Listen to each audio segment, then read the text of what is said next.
By the two stars of Wicked, your Elphaba, your Glinda, Cynthia Erivo, Arianagrande. Welcome to the UK. I mean, there's no place like home, right? No place like home. Now, you guys filmed this in London and you are here for the final stop of your Wicked World Tour. How are you guys just feeling? Is this a full circle moment being back in the UK?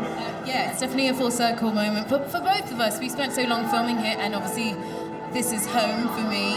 So being able to bring it back like this is really, really wonderful, yeah. Right on. It feels like my second home, just for being here for so long, and I love it so, so much, and I'm just so grateful. It's really full circle. It's so overwhelming, and the fans are so beautiful. You guys are amazing. Yes. Thank you so much. So grateful. They are dedicated.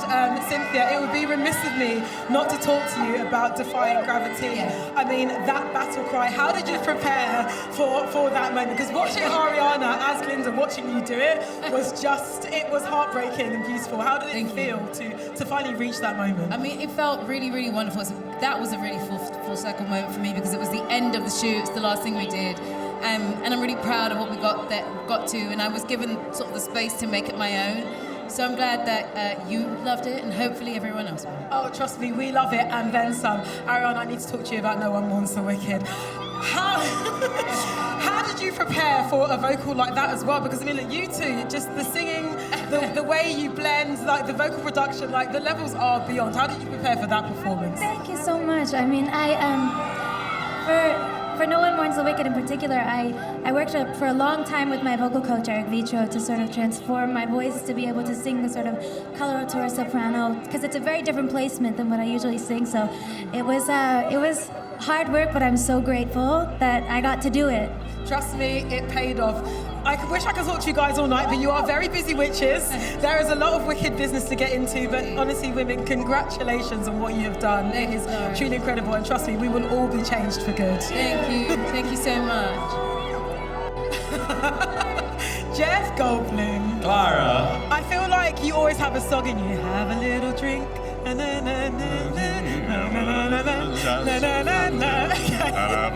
How do you know that? Oh, you're a fan of Wicked. I am a fan of Wicked, like you are a fan of Wicked. So Yes. Jeff, talk to me about your connection to this film. The first time, or you even saw it on Broadway or heard rumors about it, about Wicked. Well, I heard rumors, and then I saw it early on.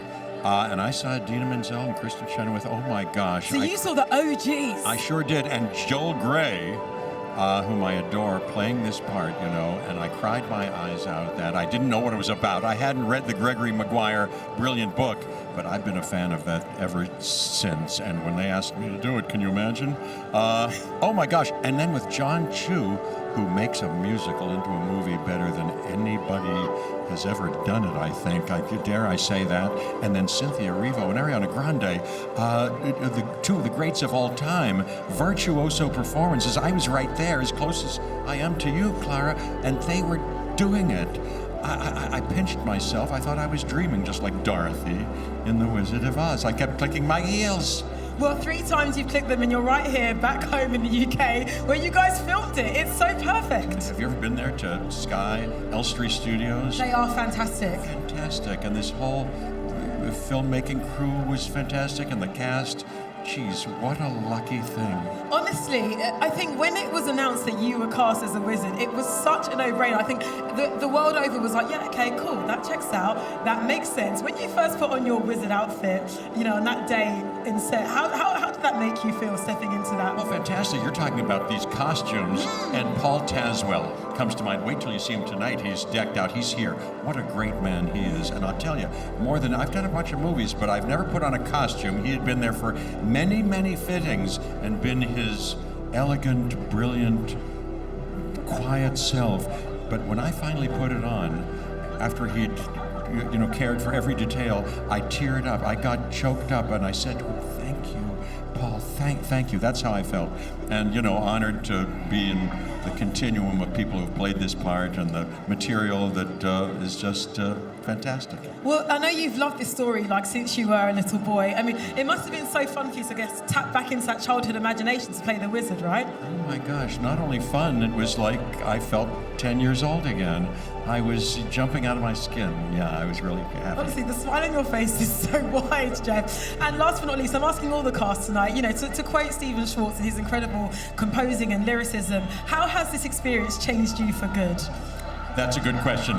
Like the song says, as if it was an imprint on my heart, the whole shape of my soul has been transmogrified for the better.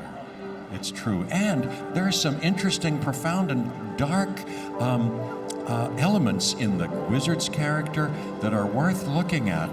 To what extent do any of us, and me, from the inside out playing this part, to what extent do I put on some kind of mask and protect my real self? Am I authentic? And to what extent am I giving good things to the people around me, and not just demonizing others to seize and enhance power? To what extent am I good to animals? Am I involved? Do I participate in any kind of animal cruelty? Hey, those are good questions, and seriously considering them can change you for good. But then hearing the music of Stephen Schwartz coming into the mouths and throats and bodies of Cynthia Erivo and Arianagrande, that'll change you immediately and forever. And we cannot wait for audiences to experience everything that you just explained to us so beautifully. I can't wait. Your wizard, everybody, Jeff Goldblum. Thank you so much. Thank you. Let me tell you something. When Michelle Yeoh speaks, we can't help but listen to every single word. The epitome of elegance as Madame Horrible. Michelle, you've had an incredible relationship with John M. Chu. You've worked together before. When he called you to say, "Hey, I want you to be in this movie," was it just an instant yes? John can throw the phone book at me and I'd say yes. I love this young man. I think he's one of the most brilliant, amazing storyteller. And when he called, I did say to him, "John, you realize this is a musical and I don't sing, right?" But he had confidence in me and I was up for the challenge. And so here I am as Madame Horrible. Singing alongside Cynthia Erivo. Incredible work. I must say, Cynthia, because my first song is with Cynthia, and and they sing live, so we're singing live, and I was going like, I was going like, oh, this is so embarrassing, and Cynthia just took me by the hand and go, "I know you can do this. I've heard you do this, so come on, just sing." And Cynthia Erivo asks you to do that. That's what you do. That's what you now, do. in between filming, you won your Oscar, which is so incredible. What was it like bringing that energy to the incredible set at Shiz? I must say, because January, February, March, leading up to that, I was flying between Los Angeles, New York, Santa Barbara, America and London, and filming Wicked. But being in Wicked grounded me so much. It gave me so much love and encouragement, nurture. And I was nourished because when you're on the Oscar, what we call the Oscar campaign, it is very discombobulating. You're not sure what you're... Hello. I love you, Michelle. And so every time I came back on the set, it was like, I'm with my love girls. So when I brought the Oscar back, John and Mark had organized that I walk onto set where they have the Ozfest, the dance. And we were up those stairs, and John was right on the top of the stairs, and I walked in with my Oscar. It was wild. And when they say jumping for joy, that was what John M. Chu was doing. He was like, ding, ding, ding, ding, ding, ding, ding, ding. I was like, please don't fall off the stage. And they had done this big cake, so it was such a welcome. It was love. Well, that's the great thing. I mean, seeing all of the cast together, you guys really are a family. What would you say were some of the best moments of filming that truly bonded you? Just being together. Mm-hmm. When you're on set, it's just because we all know the characters so well, we know what we are doing. So when we're not shooting, they break into song and dance. So it's so easy. I just sit back and watch this show going on the whole time. And it's a really, truly loving set. So it's wonderful. And I have to ask, you know, Madame Morrible is somebody with such great power, and she's the one that sees that in Elphaba. Did you feel that difference in switch when you were acting with Cynthia? Yes, yes. And I think a lot of the emotions that you see between us are very real. And I think, as anybody knows, the camera magnifies any emotion threefolds, fourfolds. So whatever you see is true. Well, we cannot wait to see your magic in action. Michelle Yeoh, as Madame Morrible, it was incredible to meet you. And enjoy the film. Wicked, incoming. Well, if it isn't the Winky Prince. Hello. Yeah, Jonathan Bailey, welcome home. It's lovely to see you, Clara. There is no place like There home. is no place like home. Okay, this guy is hilarious. I mean, look, on one level, he's vain. He's the hot boy that everybody wants, but there's so much more to Fiera than meets the eye, right?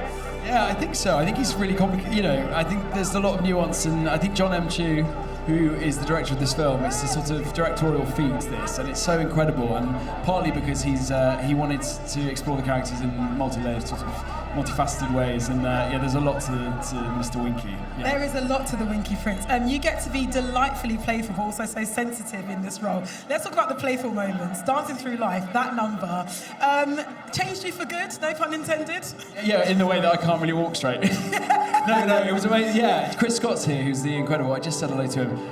He's an amazing choreographer, and part of the joy of doing something like this is the discipline and the work that you put into it. And I danced when I was about 5-6 years old, and so it was when I watched it, I suddenly was overcome with emotion, and I realised it's sort of full circle. But yeah, there's nothing better than dancing that choreography with 300 professionals around you, making you look amazing, and singing at the same time. So yeah, it's a bit of a dream come true. Oh, you held it down, trust me. Now, and speaking of dreams come true, you got to witness the talent that is Cynthia Erivo and Arianagrande in real time. How did that push you as a performer watching those two? Well, it was just kind of magical, and I think their performances are of, instant sort of iconic, classic cinema performances. They're very, very special, very talented, and the one thing that I think would be easy to sort of not realise is just how much work they put in on top of their talent. And once you see Cynthia Erivo singing Full Belt, flying upside down in a gyro, you can believe that anything can happen. Really. Right on. Jonathan, thank you so much for joining us. Our Winky Prince, the one and only Fiera, Jonathan Bailey. Thank you.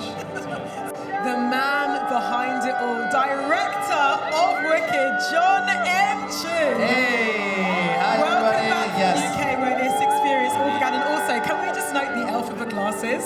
Get into it. Okay, you like it? Get into Thank it. you. John, what an incredible way to add to the lore of Oz. I mean, talk to me about how this journey began for you personally. Well, first of all, Wizard of Oz has a huge place in my heart. The Yellow Brick Road, the Wizard, for my family. And then when I saw Wicked for the first time, I saw it before it went to Broadway, when it was in San Francisco, and I fell in love with it. And I thought, wow, this director, whoever does this for a movie one day, is going to be very, very lucky. I didn't know 20-something years later I would be the guy. So, yes, I feel blessed. It ended up being you. And also, side note, you mentioned family. Congratulations for the latest edition to the Tuniverse. Yes, this is my first premiere that I get to attend because the other premiere had a baby. So I missed it. So this is my one and only, and it makes sense to be here back in London where we shot the movie, where all the lovely people who put their hands and built these cities from Emerald City to Munchkinland live here and built this from the ground up. So it's home court. It is honestly it is a spectacle to behold the world that you guys created. Can you talk to me about those first planning stages from its inception to seeing it in real life? Yeah, I mean, it was exhausting. But we got the team together. We have a great team, and we all got in and we started collecting images and putting them on the walls and talking about the emotions and what we felt about Oz and how real we wanted to feel it. We wanted to feel that you could touch the ground and touch the buildings and build things from the train to the head itself. And that's where we started, and we sort of kept going from there, I guess. So. You took it to the moon, truly. I got to talk to you about Cynthia and Ariana, this incredible duo. It must have been an absolute blessing just to see them in their element every day. Every day we would cry. Grown men would be singing Popular on their way back to their car. It was truly a blessing, and they were singing live, so we would all stare in awe. Sometimes I would forget to call cut because that's how beautiful they would do this. And it's not just about their singing. Of course we know they can sing. It was their acting and how they became these characters. And I think it's really important for that energy for this audience out there right now in the world, the empowerment that Cynthia gives in defying gravity. And so both of them are just will break your hearts, and I'm so excited for people to see the movie. Well, here's to empowerment, here's to us getting our hearts broken, and here is to Wicked. John Enchu, thank you so much for this incredible film, and it's only part one. Taking on the role of Shen, Bronwyn James, hello! Hi! Sorry, that's just my mother screaming like a mad woman. And that's exactly the energy we want this evening. Big, absolutely. Big mum energy, big theatre kid energy, big Wicked energy. All right. Now, take me back to your journey with Wicked, because I heard a rumour that you've seen the stage play at least 7 times. I've seen it 7 times. It's got to be 8 in a minute. It's going back on tour to Bradford in a minute. Yeah, this musical, like, oh my gosh, sorry, it's someone that I went to school with. You're right. There we go. It's a family affair. You're right. But yeah, it's such an incredible musical. I mean, there's a reason it's lasted 20 years and that I've seen it 7 times and I'm obsessed. And that reason is? The songs are incredible, the costumes are incredible, the through line of the morals and the story and all these characters finding themselves is incredible, and Wicked is incredible.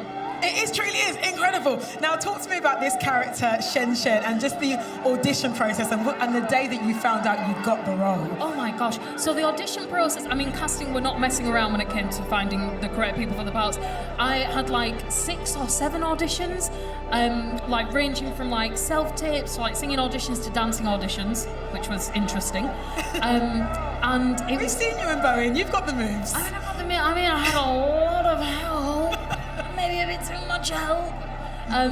But yeah, it was, the whole process of this was incredible, and finding out that, because I'd have been happy like running the coffees on set or doing the lighting or something, like to actually be involved in it as a character was just an absolutely life-changing experience. Well, we can feel your joy just beaming off of the screen. Look, you said you'd happily run coffee, but you didn't run coffee. You are side by side with Bowen and with Ariana. Talk to me about just you three's dynamic on set. Oh my gosh, I have got such a special place in my heart for Ariana and for Bowen. When you think about what your dream kind of scene partners are, you pray that you get someone like Ariana and Bowen. They were not only incredibly fun and funny in the scenes, but there's people that were so generous with their acting and like kind behind the scenes, and just really amazing people, and as talented as they are kind as well. And essentially that is the essence of Wicked. And last but not least, got to ask everybody, how has this film and this experience changed you for good? Oh my gosh, this is a job and a film that will stay with me for the rest of my career and my life, and I cannot say anything but positive things about being part of Wicked.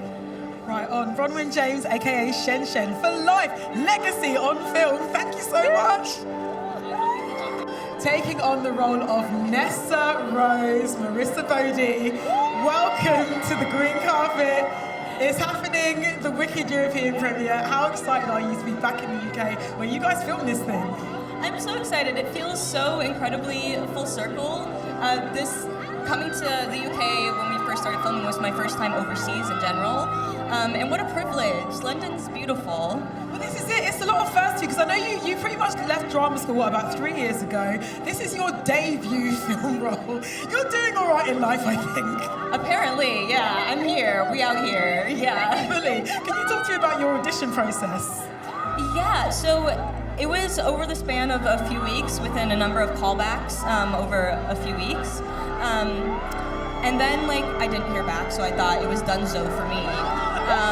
And then a few days later, after being sad, I get a call back, and John had told me in the sweetest way and incorporated Ari and Cynthia that I had gotten the part, which was all over Zoom, 8 a.m. my time, because they were all in the UK already. And then I was like, well, how am I supposed to just sit with myself now and not tell anybody for the rest of the day and for a few more months? Okay, but who did you tell on the slide? Did you tell anybody? I told my parents immediately, and then I told a few of my closest friends. But it all worked out, and as you said, it's definitely the opposite of donezo. You slayed this part of Nessa Rose. And also, you're making history. You are the first authentically disabled person to ever play this role since its inception. That must be so incredible to have this be part of your legacy. Yeah, Yeah, absolutely. I think community is important in any sense, and if one or two disabled people in general can feel a little bit less alone and feel a little bit more seen after seeing this film, then I will be so happy. Right on.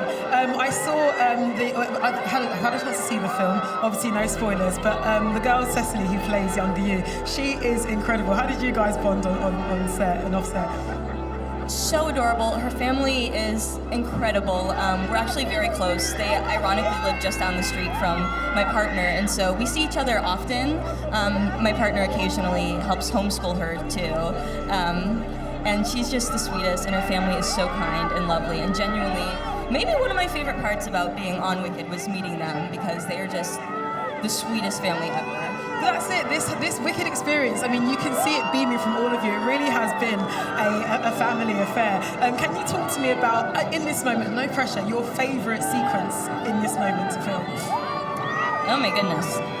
There's a few different ones for sure. Okay. But dancing through life, going into the Ozfest, me and Ethan's big dance number is Hands. the hands. Recreate it You with already me. know, girl. Yeah. But that was probably one of my favorite things to film for sure. And the rehearsal for it and everything, it felt great. Yeah. And my last question, I'm asking this to everybody, how has this film and this experience changed you for good? It's changed me in a lot of ways. I mean, filming was like 6-7 months, so that's a lot of time and space to grow.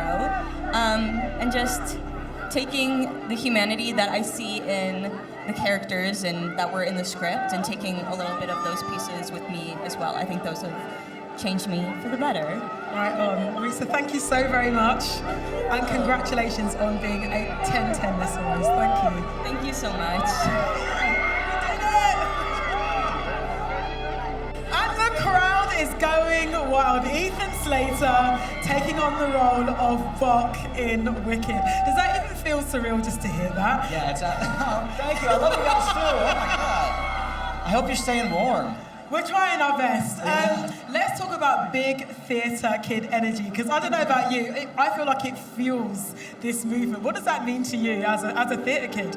I mean, Wicked is such a huge part of the theater world and theater kids' lives, and it's what made me a theater kid. It's one of the things that I saw when I was in 6th grade, and I fell in love with Wicked. So to be a part of something like this, and to be making it with so many theater kids was a really special thing. Well, that's the thing, and also it's lovely to see all of you guys realise your dreams, because I know you tried out to be Bok for the Broadway version, right? And that didn't work out, but now look. I know. I feel like I needed to learn some things. Also, in my audition, I was remembering that I kept on saying Munchkin Town because I was nervous. So I think I needed to learn how to get control of that. Munchkin Land. I've learned now. Is where Bok Woodsman is definitely from. Yeah. Talk to me about the first day you stepped onto Munchkin Land. You know, this dream realised by John M. Chu.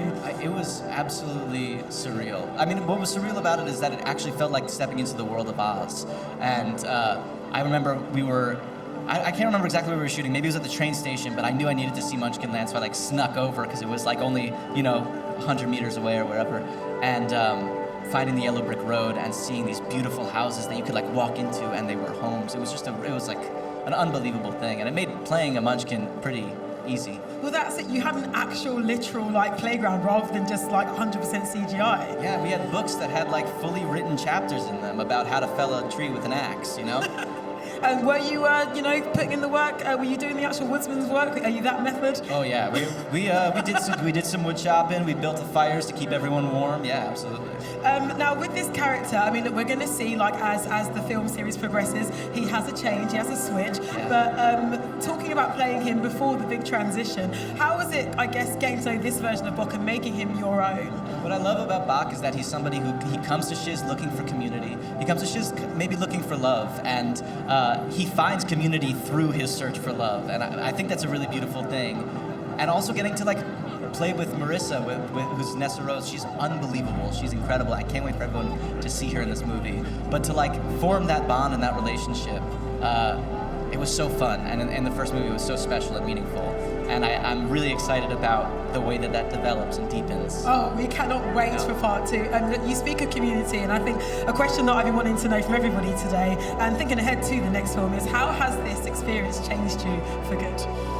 In a million ways. I mean, to speak back to community, the people that I met making this, the people that like we became a family. You know, it was a really beautiful thing. But also to be a part of the Wicked legacy as one of the, I don't know, hundreds of people who's played Bach, and to be part of this family, it feels unbelievably special, and just like feel the love from Wicked fans all over the world as we're coming out. It's just a really special thing. It's on film, it's forever, and it's you, Ethan Slater. That's crazy to hear. Oh, it's real, it's really happening, man. Congratulations. Thank you I think so I'm much. grateful. Ethan Slater. I appreciate it. Okay, so right, guys, as we're speaking to Bowen Yang, who plays Fanny in Wicked, we can see Alexia, and we can see our three best-looking people. Exactly, in this whole those three that you can see right there in the camera play Elphaba and Glinda and Fiero in the UK production of Incredible. Wicked in the West End, which we love. And now we have Bowen Yang here, who's in Wicked, the movie musical. Dude, when you got the call to say, okay, I choose you from John Chu, what was the reaction? My reaction was, it was 6 a.m. I was in North Carolina. I had just wrapped a night shoot of something, and I was like, this is a hallucination. This is not real. But then it was, and it was wild. And then, like, Ari and I started to talk about it, and then she and I were, like, strategizing on like, how to make it work, and I can't believe we're here. I can't believe we made it. Believe it. I mean, magic really is real. Yes. Now we need to get into this character. You and Bronwyn with Ariana, this trio, it is hilarious. It's a toxic trio. But a toxic in a good way. Really? Is there such a thing? Okay, Clara. Okay. I'm giving you guys a pass. Thank you. Talk to me about the laughs that you had on set, because the dialogue's hilarious. We had too many laughs, and like John M. Chu made the grave error of letting me and Bronwyn ad-lib on this movie that's going to be seen by 1 million people. Why would you give us so much power? Now, without spoiling it, there's one ad-lib that you do about something that you can't see, which makes me laugh. And it's in like the first 3 minutes of the movie. And we cannot wait for people to see that. But also, let's talk about you, King of Choreo. You're giving us some strong 8 counts, Bowen Yang. Strong 8 counts, thank you so much. Talk to me about your new life as a dancer. Well, they deepfaked me onto another person's body. No, it was so fun. It was amazing, and our entire choreography team, Christopher Scott, everybody, Leah Hill, Comfort, Will Loftus, they were all incredible. And so, like, they really deluded me into thinking that I was a dancer, so there you go. Well, let me tell you something. You are absolutely a dancer, you're absolutely an actor, and you're absolutely hilarious in this film. And we cannot wait for people to see it. Bowen Yang, everybody! Thanks, have a good night, everybody.